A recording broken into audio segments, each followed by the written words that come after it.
Отсутствие детских площадок, плохие дороги и фекальные воды под домами. С этими проблемами ежедневно сталкиваются жители пригородов города Якутска. В ситуации разбиралась наш корреспондент Ольга Башук. Дома по улице Газовиков уже больше 10 лет стоят в фекальных водах. Начинается деформация свай, появляются трещины как снаружи, так и внутри домов. Жители круглый год дышат фекальными испарениями. Каменные дома 2002 года постройки. И постоянные потопы не прошли здесь бесследно. Когда вот думаю, что выйду я из нашего подъезда, да, и смогу ли я вообще выйти и добраться на работу, потому что крыльцо уже опустило до такой степени, да, что дверь невозможно открыть. Там чуть-чуточку такой проходик, и мы боком из него вот так вот все выходим по утрам, и также заходим. И потом вот эта вот огромная трещина, которая на всю длину, на всю высоту нашего здания, да, вот страшно просто, я не знаю. Жильцы пишут жалобы в управляющую компанию и ходят на собрания в администрацию микрорайона. Но в ответ уже много лет слышат только обещания. Обещалось, только обещалось. Приезжали комиссии с города. Ну, вот, в общем, на ЧС передавалась информация. Обещали рассмотреть вопрос в ближайшее время, но сдвигов никаких нет. За столько лет дело так и не сдвинулось с места. В управляющей компании уверяют, откачка происходит регулярно. Но если это и происходит, то решает проблему лишь на время. Полностью избавиться от нее лишь в планах, точнее в обещаниях.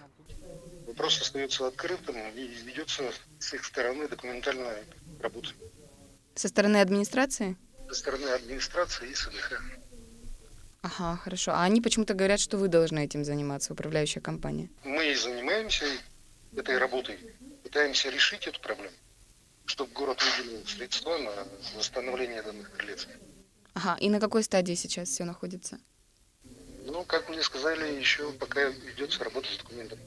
Дороги, точнее их отсутствие, еще одна проблема, типичная для пригорода. Сотни людей идут по этой дороге на остановку. Родители ведут детей в садик, школьники идут на учебу. И все двигаются с машинами наравне, потому что нет ни асфальта, ни тротуара. Тут невозможно пройти с коляской, тут все время проваливаешься в грязь. То есть тут постоянно ездят машины, и просто невозможно выйти с ребенком нормально погулять. В этом году выделены средства на асфальтирование дороги, но не здесь. Приоритетной посчитали ту, которая пролегает близ частного сектора. А жители самой проходимой дороги ждут стройки, которая из года в год откладывается на неопределенный срок. У нас квартал весь подпадает под застройку, и смысл сейчас вкладывать деньги в асфальтирование, и потом его будут разрушать, как бы там перепланировку делать. Нет, лучше как бы в другом месте проблему сделать. Другая типичная для пригорода проблема – отсутствие детских площадок. На слеге Хатасы с населением 6 тысяч человек это очень ощутимо. К тому же одна из 2 детских площадок на весь наслег сделана рядом с рвом, в котором все лето стоят фекальные воды. Канализационная вся эта вода туда течет. 2 сторон. С этой стороны, еще с той стороны дома течет. Вот поэтому детская площадка немножко в неудобном месте находится. На самом деле детской площадки мало, нигде играть дети. Но говорят, что тут у нас будет зона отдыха, собирается делать. Я очень рад, если это будет осуществляется. Но это ждем, конечно. Очень красивый проект был. Видел. Постоянные ожидания. Через это проходят многие жители пригородов Якутска. Именно для них проблемы стоят особенно остро, ведь об отдаленных районах думают далеко не в первую очередь.